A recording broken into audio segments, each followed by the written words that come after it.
Hey everyone, happy Thursday Night Live. Happy night before Friday night. So, all of y'all watching live, you know the drill. Let me know that you can see me and hear me. And yeah, Dave's ahead of me. So, Brian, Dave, Alan, hello everyone. Let's see. Don't let me forget to talk about Danielle and Logan. They're going away for a week. I'm gonna be lonely. Dave says, hello, you are both visual and audio. And before I forget, I loved the video of time lapse of the future you mentioned last week. Thank you, Dave. Uh, yes, thank you. I appreciate that because it's really great to hear back from you guys when I recommend something, a video, book, movie. It's nice to know what you thought of it. So thanks. If you haven't watched it, guys, if this is the first time you're hearing about it, it's on YouTube. Just go to YouTube and search for Time Lapse of the Future. I believe the subtitle is A Journey to the End of Time. And it's if you thought the universe was old, if you thought you knew what deep time was, you'll get an education. I got an education too, and I'm an astronomy nerd. So um, hear my voice there. As Captain Kirk said in Star Trek 4, you're not exactly catching me at my best. So still sick, but didn't wanna call off tonight. Stephen, hello. Stephen says, "Hey Mike, thank you for passing on the recommendation of The Silence by Tim Levin. I appreciate it." Hey, you're very welcome. I only wish Stephen is deaf, and Stephen had asked me for a recommendation of horror novels and or stories with deaf protagonists. And of course I think there's several movies like Hush, Mike Flanagan's movie Hush. But yeah, it's sadly lacking. I think that there's a hole to be filled there. But I've not read it, but my research indicated that um, there's a deaf protagonist in a book called The Silence by Tim Levin. So I'm going to have to get to reading it. Put it on my mile, excuse me, my voice, my mile high TBR pile. Monty, you doing okay over there? Uh, he's a one feline disaster waiting to happen. And I say that with love. So, hey, Marianne. Hey, Sean. Greetings from America to Sean in Canada. Now, if you're not on the mailing list, uh, you should join. You're not going to, I hate spam. You're not going to get a bunch of spam, but you will get email reminders about Sunday podcast, Tuesday and Thursday. And that's pretty much it. Uh, 2 to 3 emails a week, and you can unsubscribe anytime that you want to.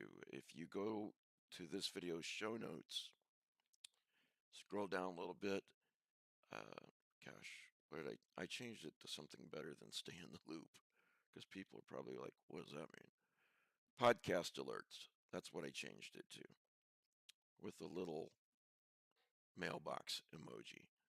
So, yeah. Um, there's an unsubscribe button with every single email. So, no worries. And if you're not a Patreon, I get the feeling everyone watching is, but if you're not, I I appreciate the support.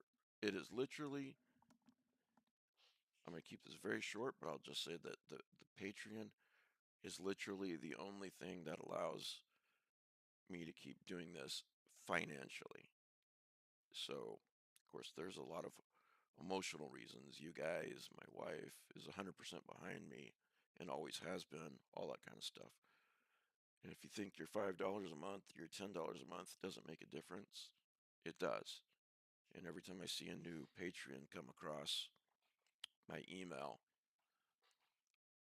um, not only do I feel just that much more secure financially, but emotionally, I think, wow, it just does something for me emotionally too. Best wishes to those in Canada. I agree, Alan. All right, that's it for the Patreon. You know the drill. Um, all right. All right, let me talk about Danielle and Logan real quick, and then I've got something fun to show you, courtesy of Marianne, who is also watching live. I can't wait. Marianne, I was going to open it just to check everything, and I deliberately did not open it. I want to open it live on air. So, um, thank you for the gift. And when you guys see what it is, you're going to be, it's amazing. Anyway, because she showed me pictures. That's how I have a bit of an idea. Anyway, my sister-in-law, Danielle's sister, paid, uh, bought airline tickets for Danielle and Logan to go to Florida for a week, which is where she lives, and and hang out with her on Danielle's spring break, which was very nice of her. And they go down there several times a year. Um, Usually they drive because that's much cheaper. But this time, Monty, things are very delicate up there, sir. Sorry, this is what happens when you watch a live show. Okay, please. Yep. Nope. See? See what I mean? Okay, off. Off, you goober. Okay. Would it help if I said, please don't do that again? Probably not. All right. Sorry, guys. Now my cords are tangled up. All right. Anyway. Yes, Monty weighs in. Uh, how are you guys doing? So they're going to be leaving Saturday afternoon. I'm going to drive them to DFW Airport, and they will be gone for a week. I'll pick them up next Saturday at DFW, and I'm very happy for them. But not only does Danielle's sister live there, but also um, her sister's son and wife and their kids, her grandchildren, Danielle's and mine. I guess be great niece and nephew, wouldn't it? And the little nephew, they're both so cute, but the little nephew is just so enamored with Logan. And when he heard that Danielle was coming, first thing he said was, is Wogan coming? Because Wogan's got to come. So so he's very excited. Uh, they're not Halloween themed pants, although that would be cool. But these are even cooler, Brian, because they say Home Alone. There are these got these cute little cartoons of the kid doing the thing. But the reason why they're cooler is Danielle bought them at Christmas for Logan and me, so that we'd have matching pajamas. So Logan and I match. So anyway, I'm very happy for them. I'm also a little sad because I'm going to miss them. I'm not one of those. If you haven't been following my social media or whatever, I've been really sick this week. I mean, really sick. So that's what's up with my voice. I'm not one of those husbands who are like, oh, thank God my wife's gonna be gone for a week. I get some peace. Um, now. So Dave says, thank you. I was gonna mention gaming. How did the video game playthrough with your son go? Well, Dave, it's on this channel. Just scroll down, go to the main YouTube, Lovecraft using YouTube page, and then I got these playlists, so you can just scroll down, and I've got a gaming playlist now. Excuse me, and you can watch the first. It'll probably end up being the first third of the game, and you can watch it if you want. We did stream it live, and got a few hints from Alan along the way, and I don't think we're going to be able to fit in uh, game the second part of the game before Logan leaves. So I'm thinking if Alan has the time, that Alan and I are going to start another game while they're gone. So we'll figure all that out, and all you got to do is look at the YouTube channel, and better yet, subscribe to the mailing list that I was talking about earlier. Brian says that was really cool. Thank you. It was cool because Logan was driving, Brian. So, and hopefully we'll work it that Alan is driving when Alan and I do playthroughs. So Logan and I are in the middle of a game, the playthrough of a game called No One Lives Under the Lighthouse. Atmospheric horror game, and kind of retro, pixelated retro. Alan could probably describe this better, but basically you're a lighthouse keeper, and you're on the island alone, or are we? And yeah, it oh, Monty, it's got some elements of Poe and Lovecraft from what I've read. Hey, oh my God,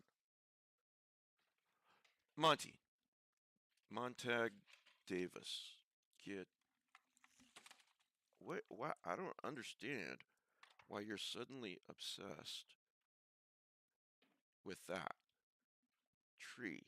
It's been here for a year and a half, or you've been here 6 months. Uh-uh. I'm sorry, guys. Uh, yeah, it's a very cool game to play. Wow. Guys, I've never had to do this before, but hold that thought because I'm going to have to bring Monty into the house. So, smoke 'em if you got 'em. I'll be right back. Sorry.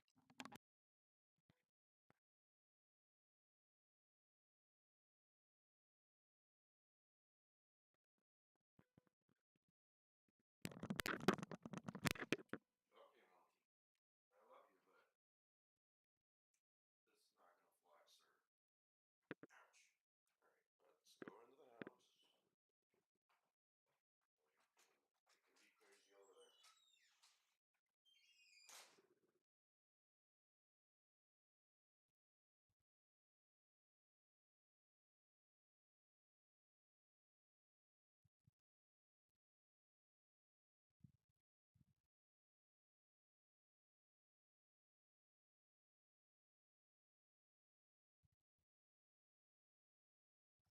can be crazy over there. Okay, I am back. Apologies.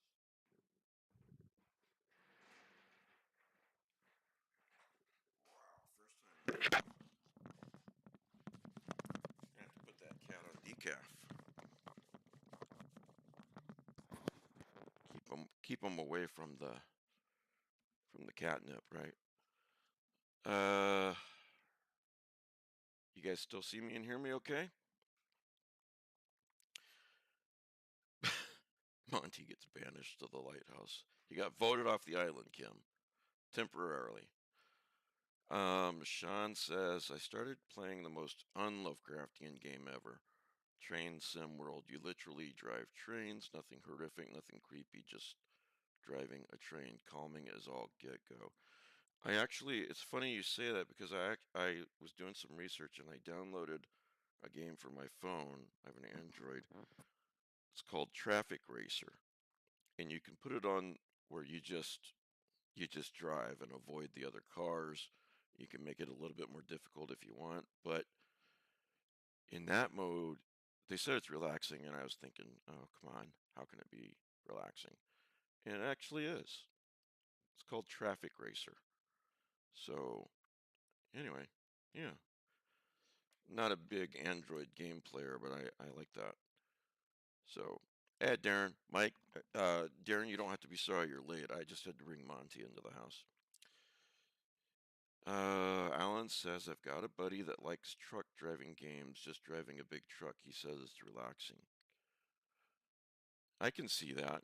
I've got a friend who's an actual trucker, and he reads so many books because he listens to them on Audible as he drives around the country. So that would be a possible job I would have if I was single. He's not single, he's married. So, 99 bottles of beer on the wall. And so, anyway, drama.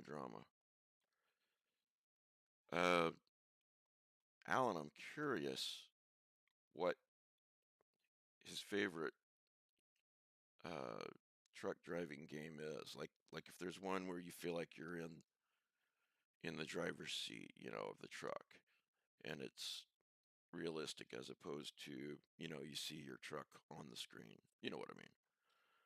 American Truck Simulator is amazing. You can just turn on some OTR and drive away. Man after my own heart, Dave. Old time radio. All right. Now that Monty has been temporarily banished, he goes to the house all the time, so he's fine. So I'll keep addresses away from the screen here, but Marianne sent me a gift, and I don't know why you guys are so nice to me. Another patron just sent me a Amazon gift certificate, and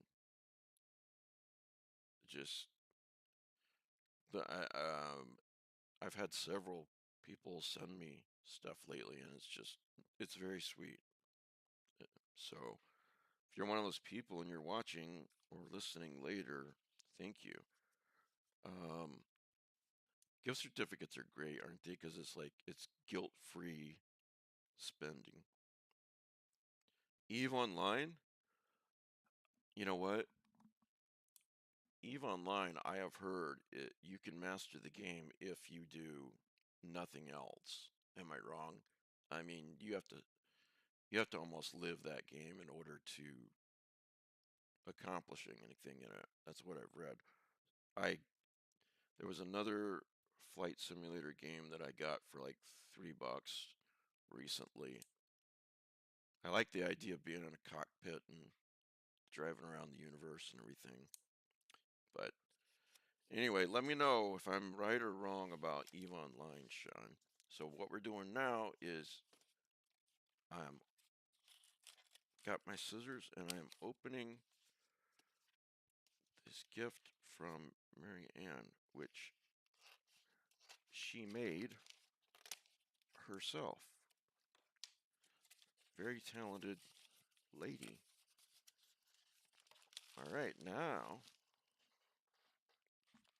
we have addresses safely off. Yes, we do. All right, now I got this. Where to put my scissors? I've never done a live unboxing before. So, Alan, what's the other space simulation game? I'm not talking about. I can't think of the names. The one that was all buggy when it came out. I'm not talking about that one. A different one. Anyway, I'll stop multitasking here and cut this package open. Try not to cut anything on the inside of the package. Okay, here we go. Be careful here. No Man's Sky, that's the one I'm not thinking of. Yes, there's another one. Sean says I'm so right. I love it. Yeah, you have. It's a job. That is what I heard, and I can't do that. All right. Okay. Wow.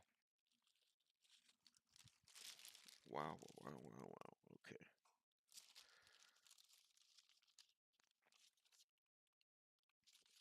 Ooh, I got a note too. Awesome. All right. Got this here, and I'm gonna cut this open, and it's not star-filled either. I'm sorry. Wish I could think of it. I'll think of it like at 3 o'clock this morning, you guys. So, and you guys know that I call my office out here the book house. With that said, here's the first one, first piece. Look at that.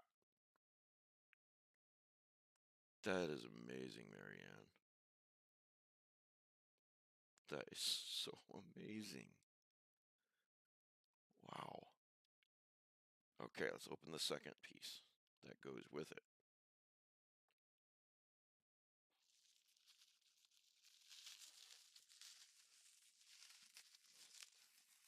How is being talented? Is it nice? I hear it's nice. This is great, Marianne. This is awesome. I'll try and cut this one open without hurting it as well. I can't ever pick up scissors, ever, without thinking of the movie Dead Again that I watched in the theater when it came out in like 1990 or something. It's a good movie. Here is the second piece. I'm sure you guys recognize this guy, right? This Cthulhu cannot be evil. He is too cute. So I guess I'm gonna do something like this, and and Marianne, promise I will put this somewhere that Monty cannot get to. Look at that. That's awesome. Can you guys see that okay? That is just beyond awesome, Marianne. Thank you so much. Oh my gosh. Oh my gosh. That is amazing. Can't wait to show Danielle and Logan. Oh my gosh. And I'll read your note a little later in private unless you want me to read it now. So it's up to you. Marianne says you will have to get a black light for it too. Oh, good point. Oh man, I can't stop staring at it. This is amazing, Marianne. How long have you been making things like this?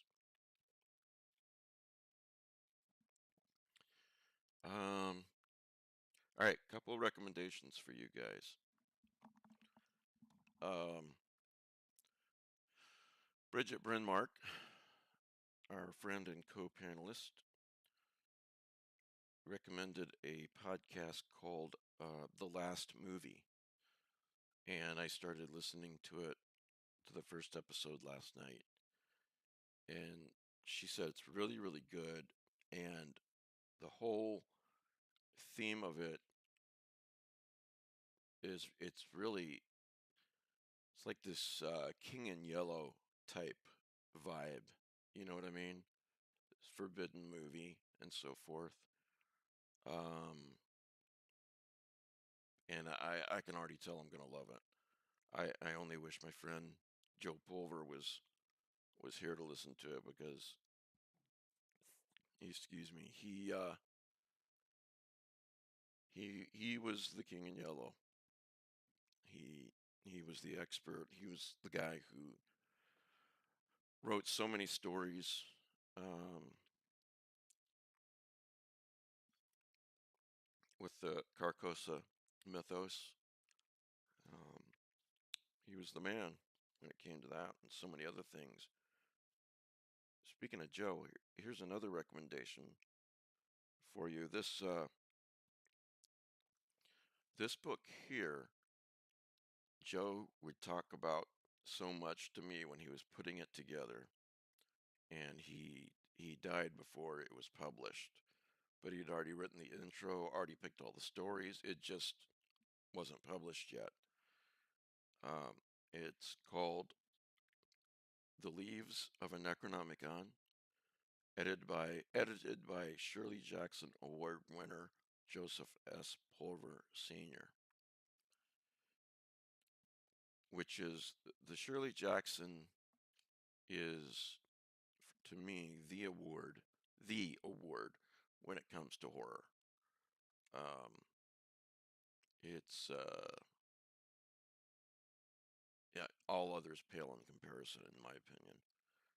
Um, Especially awards that you actively or writers actively campaign for. I don't believe in that. But he won a Shirley Jackson Award for a previous book as editor, and I was actually I was he and I were nominated in the same year for a Shirley Jackson Award for two different books that we edited separately. The and whether it's a this is kind of a cliche to say, but in this case, it is absolutely true that this is just such a great award that it's done so above board by people who really know what they're doing. But whether you win or not, you still get a little rock. Shirley Jackson Award 2016. So, by the way, neither one of us won that year, but we were both nominated. So, Dave says, I picked up The Madness of Dr. Caligari a couple of years ago. It was awesome. Um, yes, The Madness of Dr. Caligari, definitely a book to pick up. Back to this, The Leaves of a Necronomicon. Of course, you guys know what the Necronomicon is. Let me read the back. For centuries, scholars of the occult have sought out the darkly fabled tome, hoping to gain insight into the secret workings of the universe, or simple brute power. What the book offered them instead was more often than not madness and devastation. Mhm. He knows. Under the guidance of Shirley Jackson award-winning editor Joseph S. Pulver Sr., The Leaves of a Necronomicon traces the impact of a single copy of the mysterious work on its owners and those around them as it passes from hand to hand over the decades. To me, and I told Joe this, that was the brilliance of the idea for this anthology. Um, the history is told in braided novel form with chapters contributed by a gathering of outstanding horror and dark fantasy authors, including S.P. Muskowski, Michael Sisko, that guy. Michael Sisko is incredibly talented. Damian Angelica Walters, Nick Mamatas, Anna Tambor, Jeffrey Thomas, and more. Um, hey, you guys know one of the deals with this channel, with this podcast, is book recommendations. So there's another one. Dave says, "What? Why have I not known about that book? Can somebody look up on Amazon if let me know if there's a Kindle edition? I don't remember." but I'm going to quickly read the list of, okay, Alan says there is. Introduction by Joe. God, I miss that guy so much. Him and Rick. All right, Nate Peterson, Donald Tyson, Allison Bird, Daniel Mills. Daniel was in the book I edited. Okay.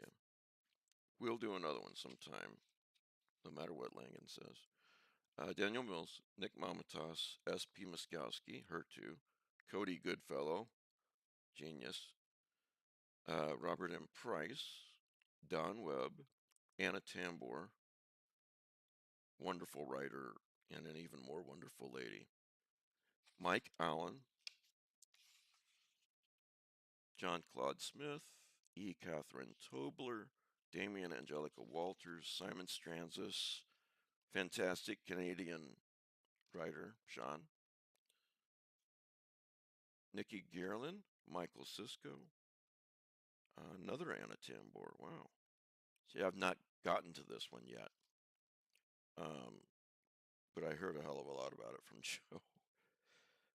Sonny Moraine, you don't know who that is. Michael Griffin, good guy. S.P. Muskowski, Ross Lockhart, Jeffrey Thomas, and then an afterword by Anna Tambor.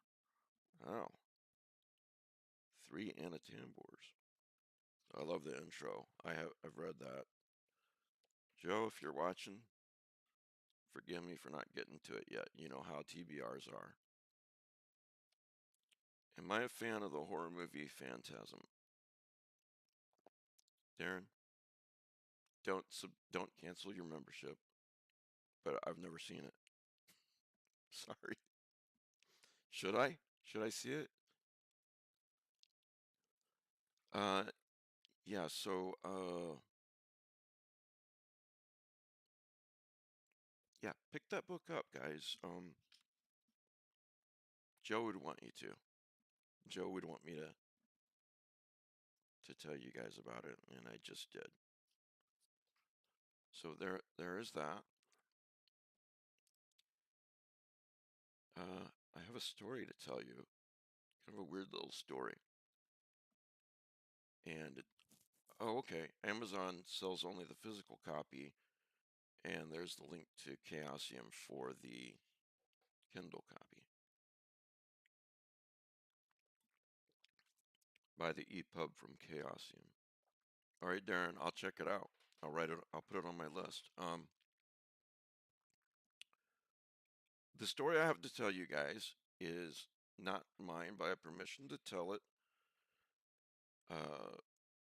My friend and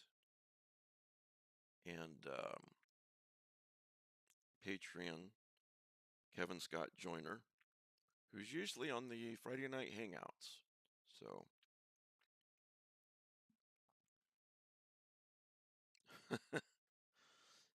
that's a lot of exclamation points, Dave. Joe would be proud. Actually, let me read something real quick before, for the benefit of all you guys who know Joe, or knew Joe, or knew who he was.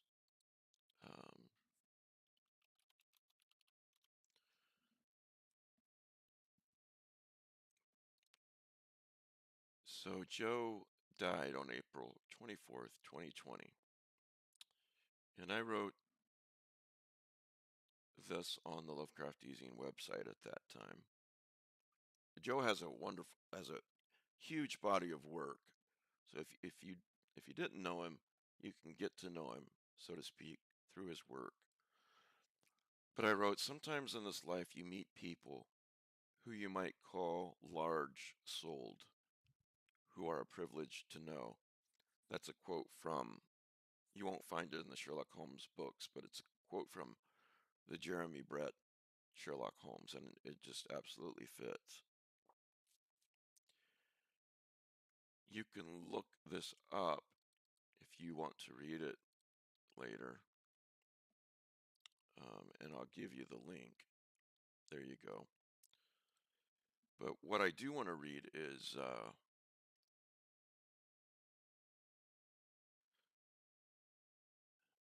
Mike Griffin, friend of Joe's, friend of mine, friend of Manny. On April 16th, 2016, it was designated Pulver Day by Mike Griffin. He asked some of us to write tributes to Joe, and the results were grand, and I linked to all of them. Joe was very much with us at the time. No one thought he was going to die soon or in 4 years or anything like that. In fact, it's kind of eerie because he died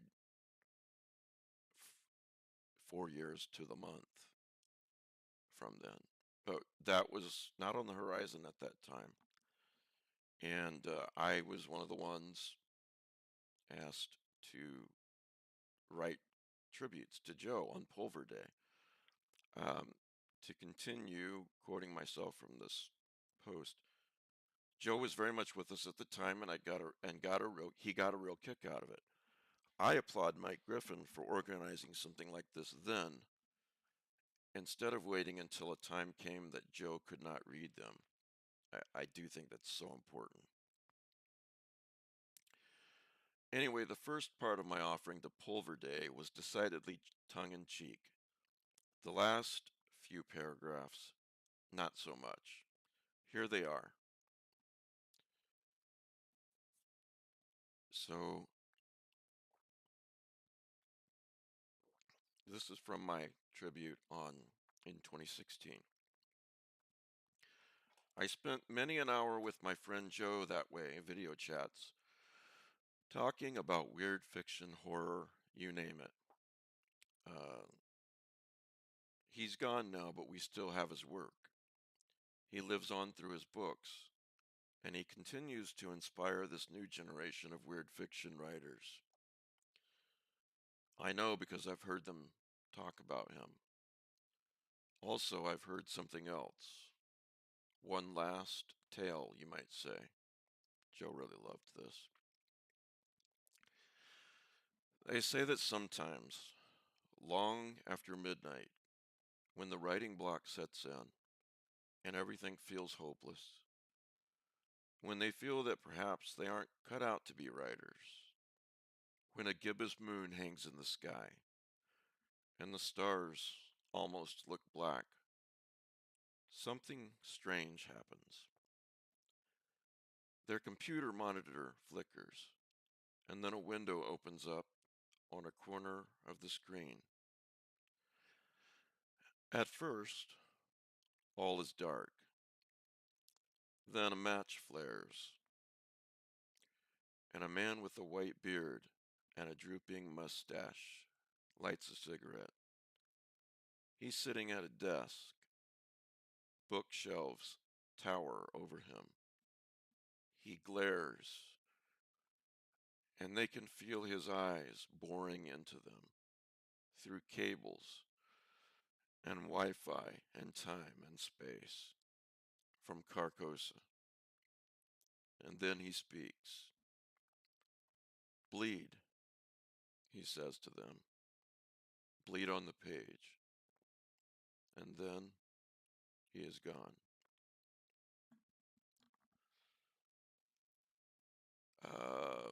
Bleed on the page was writing advice he would give all the time. As my just saw what Russell wrote. Is my volume okay for everybody else? Let me know, please. Um, Cthulhu. Cthulhu wants you to let me know as well. It is low. Okay, that's really weird. This must have happened when I got up. Monty continues to strike. Is it a little low or a lot low? Could you still hear me? What about now?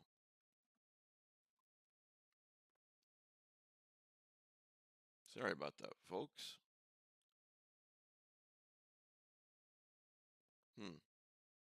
All right. I may have to cut this short then. Let me see if anything changed. Alan, you have any suggestions? I'm streaming through OBS, of course. Okay, you can hear me. All right. Anyway, I wrote those few paragraphs as a tribute to Joe. And do you guys want me to cut this short and finish this next Thursday? Or do you want me to keep talking for a few minutes?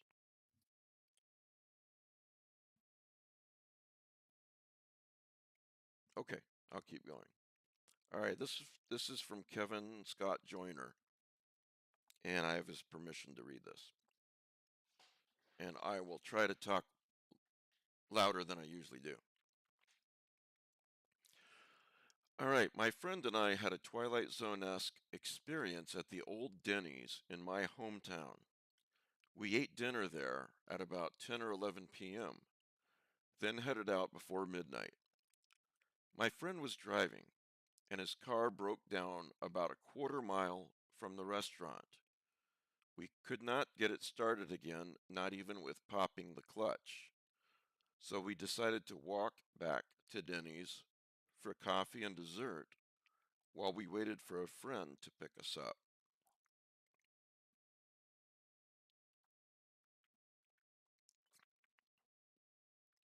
Okay.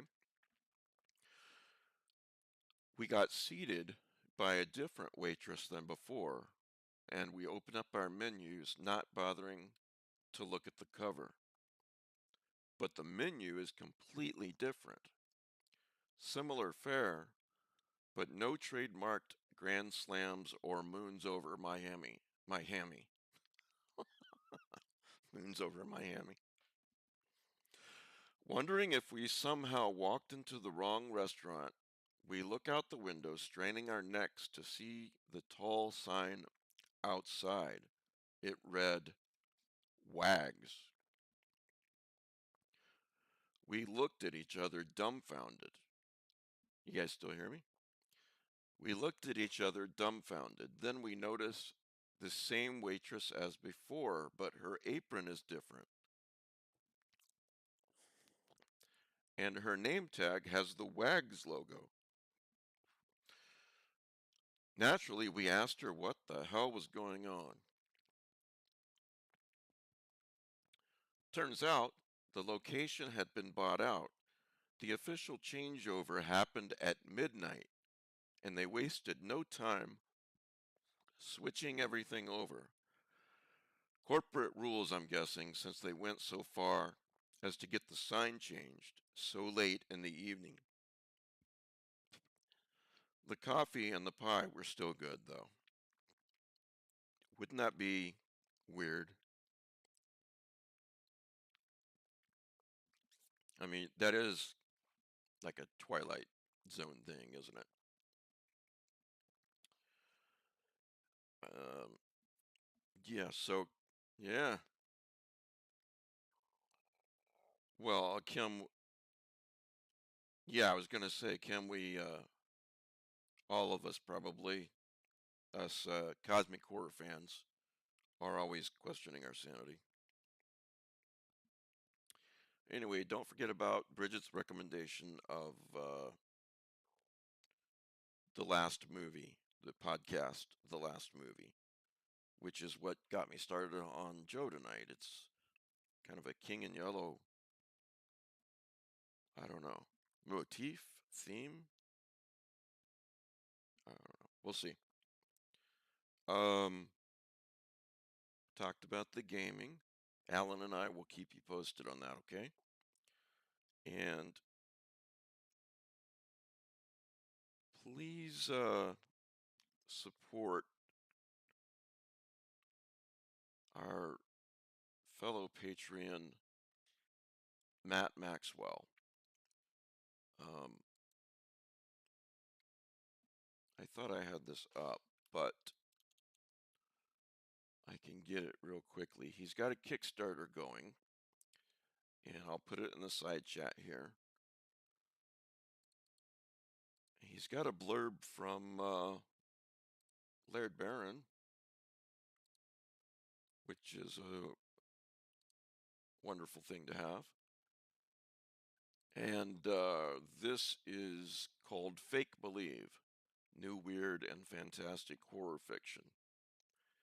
And his main reason for doing this, you can read this for yourself, but um, I pledged a little bit to it, what I could. He's already made his goal, but and and then some, and he's got 21 days to go. But if you want to be part of this, you can get on it on the ground level. And he's using this to connect with his readers. Is the main reason he's doing it. Darren said, "I once had a shirt. I'm a resident of the Twilight Zone, and the shirt disappeared." That sounds about right, doesn't it? Okay, so Matt's been supporting me for a long time, so check that out and support him if you can. And you can even pledge as low as $1 if uh, if you need to. But just the dollar will say, "Hey, I support you, Matt." That's a good thing. His You'll see he's got a quote from Laird. Maxwell's prose is austere and stinging. I like this here. A character remarks that ghosts are, quote, wounds in time, and that perfectly encapsulates the magical and mournful tenor of this novel.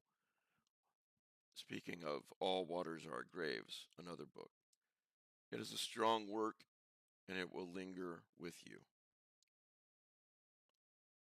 Ghost being wounds in time. That's amazing. I like that a lot. So a couple more things before I let everyone go. See, I'm sick, and so I guess my microphone's sick tonight too. Um, Yellowjackets. So I started watching the first episode tonight, Alan, and this is really interesting. Um, I can't remember if you said you've seen it, but you said your wife has seen it. She's up to date on it. So it's just you guys should check it out. I mean, I'm basing that on the first 30 minutes of the first episode, but I can already tell this looks good. Looks looks kind of like a I think you said this, Alan, a folk horror type vibe. These girls, this soccer team crashes in 1996, and I guess they're eh, on an island or something, I don't know what, for 19 months until they're rescued. And the show switches between 1996 when they're in high school and 2021. So 25-year difference.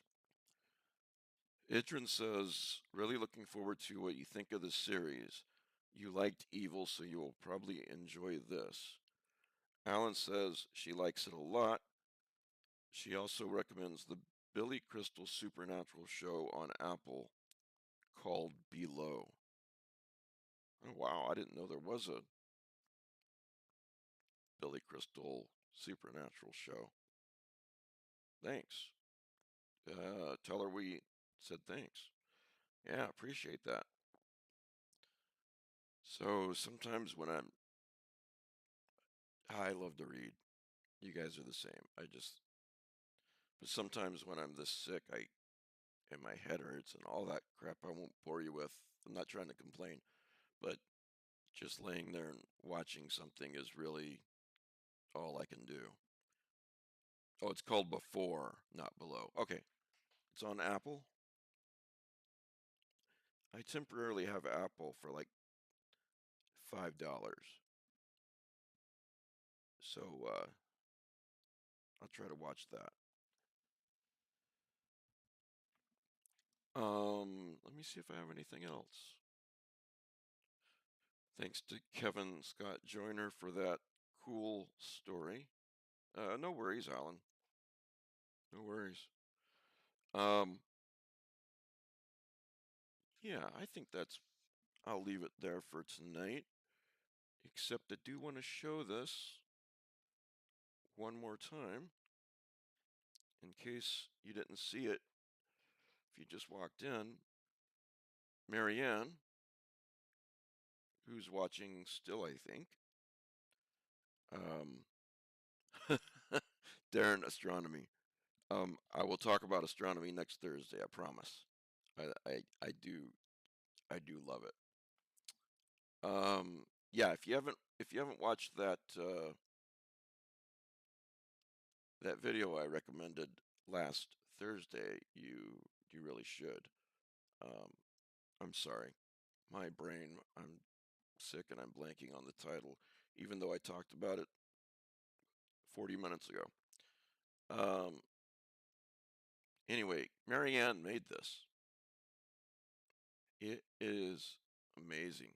As you guys know, I call my office the book house, and she just made this and sent it out of the blue. It is amazing. Time lapse of the future, a journey to the end of time. Thank you, Dave. Oh, Kevin, did you hear your story? I just got done telling your story a few minutes ago. And here is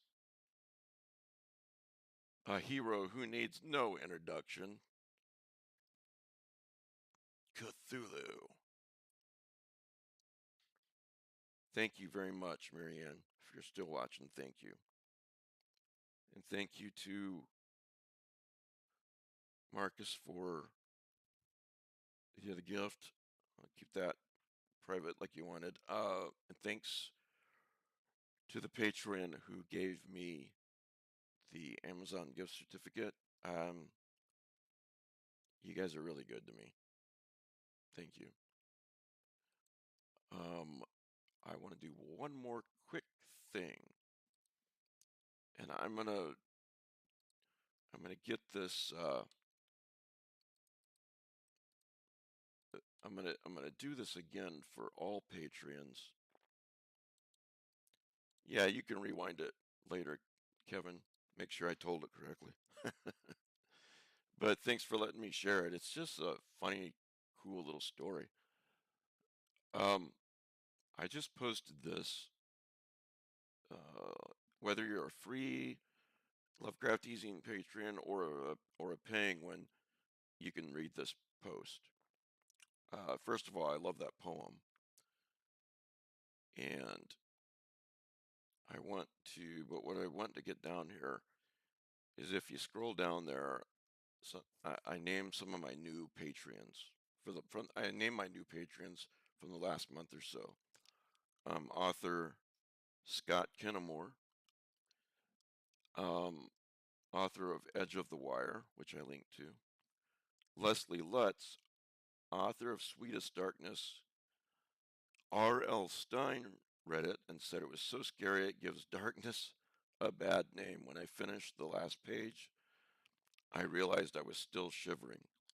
And her other book, Fractured Tide, is currently only 99 cents on Kindle. You can't beat that. E.M.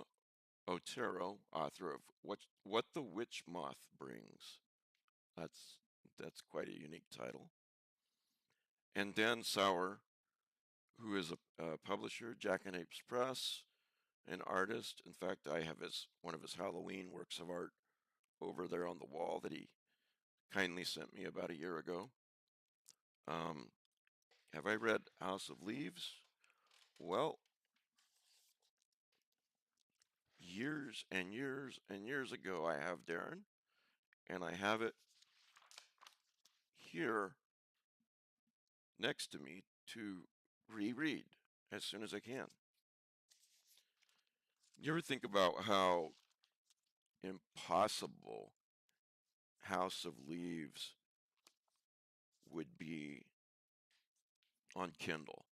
I mean, I just don't see how they could do it, which is, I'm sure, why they haven't done it. Yeah, you do need to read it. It's amazing. Has anyone else watching right now read it?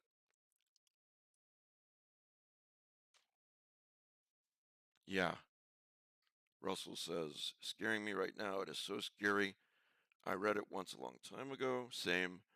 Tried it again recently. It disturbs me so delightfully. I got a version on Kindle because I had already bought the book twice, so I didn't feel bad. There is a version on Kindle? Are you serious? I got a House of Leaves.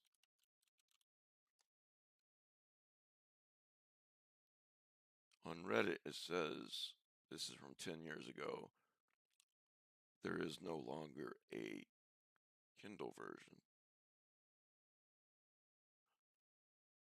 It would be great so I could highlight, but to get the full effect, really you should read the print version probably. How does formatting work? Have you read this, Alan? I have no idea how the formatting works. Sometimes you see that kind of thing. Sometimes you see that kind of thing. Sometimes you see that. I mean, you're a very intelligent guy, Alan. I think if you haven't read it, this is okay. You've read it. It's a good book for you. I I don't know how the formatting would work on a Kindle, Russell.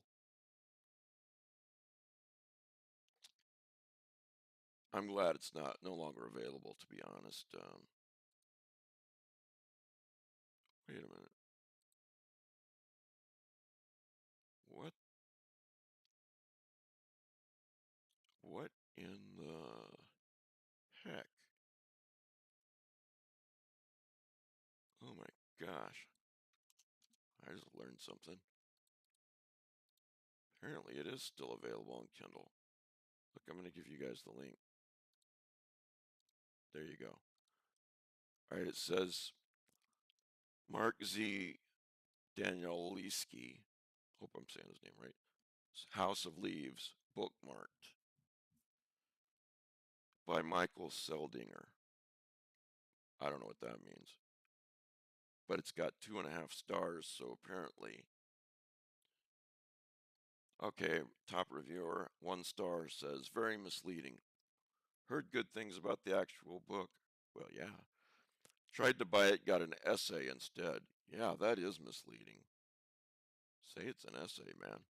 Every time I try to buy this book, it's someone else's love letter to the actual book. Good way to trick people into buying your book, though. Okay, so yeah, we'll stick with print only, guys. Yeah, exactly, Russell. Thanks. Um, Here's a review though of the actual book. House of Leaves is like an addiction. It pulls the reader in with the same kind of obsession that the characters themselves display. It leaves one with that incredible need for more while still being totally complete. So there's no way to resist picking up this book to be able to dig even further in, to get inside what it was like for someone else being the only way to go any further since all that was written. Okay, I don't know if he's talking about the actual book actually. All right, forget everything I just said, but Darren, thank you for bringing it up. And if you've not read it, it is an experience. And you know, when like you read a book or a movie like years ago and you remember some of it, but because of the way human minds work, you don't remember a lot of the plot or you remember some of it. But the thing that you do remember is that you loved that movie or you loved that book. So you're like, I'm going to rewatch this. I haven't seen it in 20 years. I haven't read it in 20 years. And so I'm really looking forward to it. So that's how I feel about rereading House of Leaves. So, it's like something like Michael Sisko would do, you know, somebody who's just so intelligent that um, Yeah, you know what? Michael Sisko's books should be in every Barnes and Noble in the world. They're not. They may never be, but I hope what happens is a kind of Thomas Ligotti thing that happened 10 or 11 years ago, where he finally got discovered. And all of us knew about Ligotti already, of course. Um, that would be great. I do think that'll happen for Michael um, sometime. And yes, you're right, Dave. Punktown should be on Netflix. I've been saying that for years. I'd be so happy for Jeff if that happens. So he's a Patreon too. So anyway, Marianne, I got to show this one more time, and then we're gonna say goodnight. Thank you again so much. I just seriously, I'm tearing up a little bit. This is just beautiful. Thank you, guys. Thanks for putting up with my mic and my voice and everything. Um, yeah, I'll have to think about that, Dave.